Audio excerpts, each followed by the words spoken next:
No sufoco, depois de 12 partidas, o Santos volta a vencer.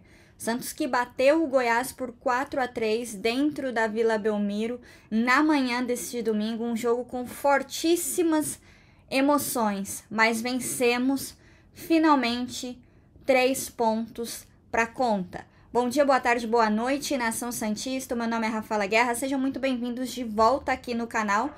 E neste vídeo nós iremos falar sobre a vitória do Peixão, fazer as análises, os comentários de tudo o que rolou no jogo. Mas antes de qualquer coisa, como de costume, vou pedir para você que está chegando aqui neste canal pela primeira vez e ainda não é inscrito, para você se inscrever para não perder nenhuma informação do nosso Peixão. Agora vamos falar aí do que foi esse jogo maluco, um jogo de 7 gols. O Santos bateu o Goiás já na Bacia das Almas, nos acréscimos, num pênalti.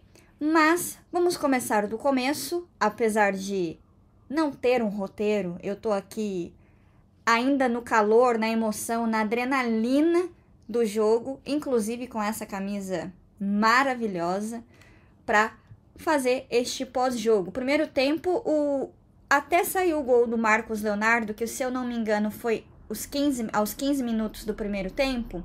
O Santos estava com aquelas dificuldades que nós já estamos acostumados a ver nas partidas. O Santos que estava meio truncado, não estava conseguindo jogar, mas o Marcos Leonardo abriu o placar numa boa jogada dele ali dentro da área. O Marcos Leonardo que sabe o que faz, assim.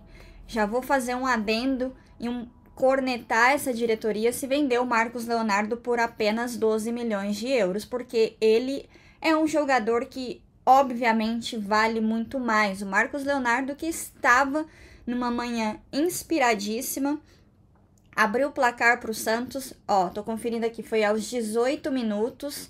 Ele recebeu um passe do Lucas Lima, e aí vale ressaltar também a gente que estava, eu particularmente, que estava criticando bastante o Lucas Lima. Acho que o jogo de hoje não apaga tudo, mas ele fez uma boa partida hoje. Eu acho que Lucas Lima e Marcos Leonardo um dos destaques do Santos no primeiro tempo. Mas, de fato, uma grande partida do Marcos Leonardo, que fez 2 gols, deu uma assistência e foi super importante para que o Santos conseguisse sair com a vitória, porque ele abriu o placar no momento em que o Santos não estava conseguindo jogar. Depois que saiu o gol do Marcos Leonardo, o Santos começa a conseguir jogar, criar oportunidades, finalizar. Então, assim, Marcos Leonardo, menino da Vila, obrigado. E Rueda, não venda esse garoto por 12 milhões de euros.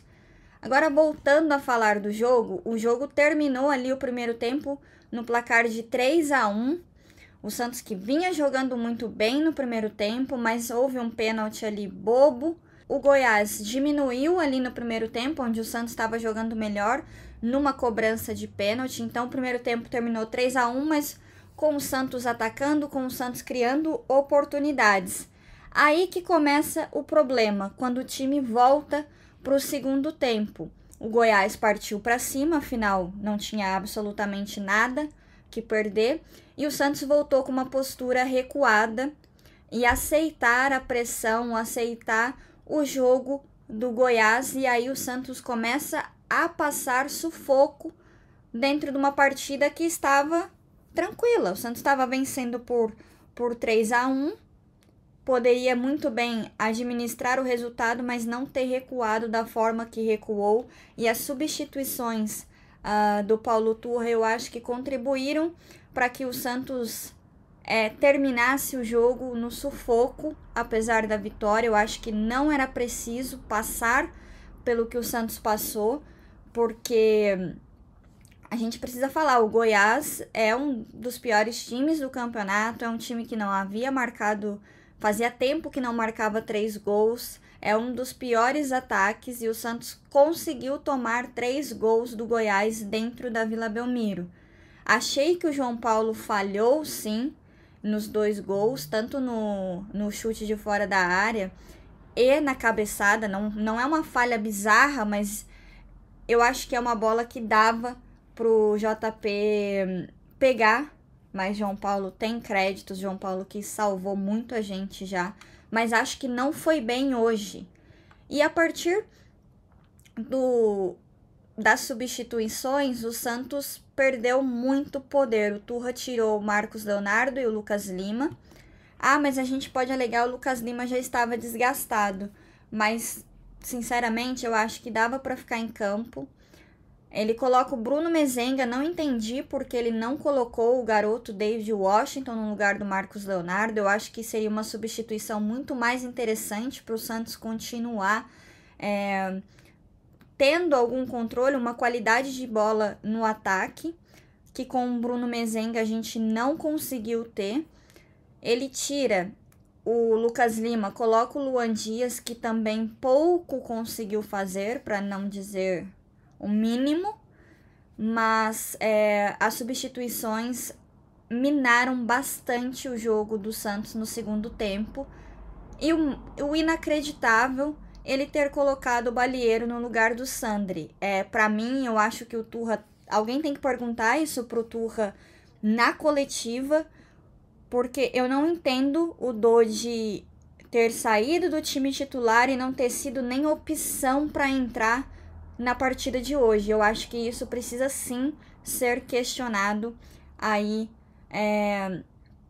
o Paulo Turra a respeito da não utilização do Dodi e da utilização do Balieiro, que eu não ouvi falar o nome do Balieiro dentro de campo. Eu não ouvi, eu tô equivocada? E vocês deixem aí nos comentários pra gente seguir conversando. Mas o Santos tomou muito sufoco, o Goiás teve oportunidades, o Goiás que chegou a empatar e poderia ter feito o quarto gol também, porque teve oportunidades. O Santos ficou ali muito vulnerável no segundo tempo, vulnerável de uma maneira que não precisava ter ficado. Mas isso aconteceu devido às escolhas equivocadas, na minha visão, do Paulo Turra, que eu acho que ele não teve uma leitura ali mais clara do que estava acontecendo no jogo. Sim, era óbvio que o Goiás ia para cima porque precisava do resultado, mas o Santos não precisava ter recuado tanto, ter se exposto tanto e ter corrido o risco de não terminar a partida com vitória. Assim, eu tô feliz, eu tô aliviada pelos 3 pontos, mas tem algumas coisas que a gente precisa pontuar, porque eu acho que o Turra hoje foi muito mal nas substituições e principalmente quando ele decide colocar o Vinícius Balieiro, que na minha visão não tinha que estar vestindo a camisa do Santos já há algum tempo. É um jogador que não ajuda em absolutamente nada, é um jogador que não consegue marcar, que não tem um bom passe, não é um jogador para a Série A, não é um jogador para estar vestindo a camisa do Santos Futebol Clube. E aí acontece o improvável com o Santos Futebol Clube na partida de hoje. O pênalti aos 48 minutos ali no encontrão em cima do Joaquim. Algumas pessoas interpretaram como pênalti, algumas pessoas falando que não, foi um encontrão normal. Mas quando a gente fala de arbitragem brasileira, é uma arbitragem que não tem critério, é uma arbitragem que um dia dá um lance desse, no outro dia simplesmente segue o jogo. Mas Bruno Arleu de Oliveira deu esse pênalti que eu acho que o Santos não ia conseguir marcar um quarto gol de bola rolando, principalmente porque não estava com os melhores jogadores em campo. E esperar ali do Mezenga, esperar do Luan Dias, eu acho que a gente não ia conseguir mesmo marcar o quarto gol. Mas o Mendonça, que fez o terceiro gol do Santos, acabou assinalando aí o quarto gol de pênalti, um golaço de pênalti, inclusive. Achei que bateu muito bem. Mas o que fica para a partida de hoje? Os 3 pontos, o Santos que volta a vencer depois de 12 rodadas, mais um Santos ainda com deficiências, um Santos com fragilidades, que o Paulo Turra precisa identificar, inclusive, que jogadores como Vinícius Balieiro não pode ser a opção para entrar num jogo em 2023.